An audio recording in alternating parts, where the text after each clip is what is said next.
అంతే తప్పితే మనం ఎప్పుడు కూడా దేవుణ్ణి నమ్మటానికి కానీ, పరిశుద్ధ గ్రంథాన్ని చేతితో పట్టుకుని ప్రయాణం చేయడానికి కానీ, దేవుడి కోసం నిలబడడానికి కానీ ఎప్పుడు సిగ్గుపడకండి.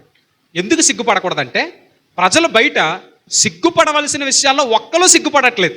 చెప్పండి, సిగ్గుపడాల్సిన విషయాల్లో బయట ఏ వ్యక్తులు సిగ్గుపడలేనప్పుడు సిగ్గుపడకుండా ధైర్యంగా బ్రతకాల్సిన మనం ఎందుకు సిగ్గుపడాలి? మీరే ఆలోచన చేయండి. ఇష్టానుసారంగా బస్ స్టాండ్లో అమ్మాయిలు అబ్బాయిలు కలిసి తిరుగుతున్నారు, పార్కులు వెంబడి తిరుగుతున్నారు, ఏమంటే రోడ్ల మీద బండ్లు వేసుకుని తిరుగుతున్నారు.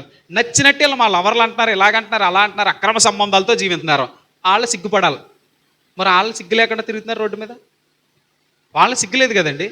వాళ్ళు సిగ్గుపడాలి. మా నాన్న తరపులు చూస్తే ఏమనుకుంటారా, మా అమ్మ తరపులు చూస్తే, లేదా మా ఊర్లో వాళ్ళు చూస్తే మా కోసం చెడ్డగా అనుకుంటారేమో, మా ఇంటి కోసం తప్పుగా అనుకుంటారేమో అని వాళ్ళు సిగ్గుపడాలి. వాళ్ళు ఒకవేళ వాళ్ళ ఈదులో వాళ్ళు ఇంట్లో వాళ్ళు చూసినా చెప్పుకో ఎవడ అంటున్నారు. వాళ్ళు సిగ్గుపడాలి. ఇష్టానుసారంగా బండ్లు తిరిగేసి వాళ్ళని గుద్దేసి వీళ్ళని గుద్దేసి తాగేసి తందనాలు ఆడుతూ రోడ్ల మీద బ్రాందీ సీసాలు పట్టుకెళ్ళిపోయి రోడ్డు పక్కల కూర్చుని తాగేయడం, పెట్రోల్ బంకుల్లో కూర్చుని తాగేయడం. తెలుసండి, ఇష్టానుసారంగా ఎక్కడ పడితే అక్కడ సీసాలు రోడ్ల మీద బద్దలు కొట్టేసి ఇలా జుట్లు పెంచేసుకుండి ఏంటి ఇలా షర్ట్లు ఇప్పేసి వాళ్ళు సిగ్గుపడాలి. వాళ్ళకి లేని సిగ్గు లక్షణంగా మంచి బట్టలు వేసుకుని బైబిల్ చేతితో పట్టుకుని వస్తాం, మనకెందుకు సిగ్గు?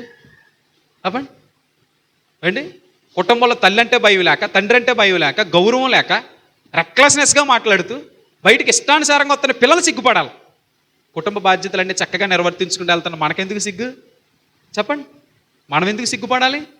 సిగ్గుపడాల్సిన వ్యక్తులు సిగ్గుపడాలి. సిగ్గుపడాల్సిన వ్యక్తుల్లో సిగ్గు లేనప్పుడు సిగ్గుపడకుండా ధైర్యంగా నిలబడే మనలో సిగ్గు ఉండకూడదండి. హల్లెలూయా అండి. మంచి వ్యక్తులు సిగ్గుపడుతూ మౌనంగా ఉంటున్నారు కాబట్టి చెడు వ్యక్తులు సిగ్గు లేకుండా బయటకు వస్తున్నారట. అందుకే దేవుడి యొక్క వాక్యం చెప్తుంది, నువ్వు దేవుడి కొరకు ధైర్యంగా నిలబడాలా.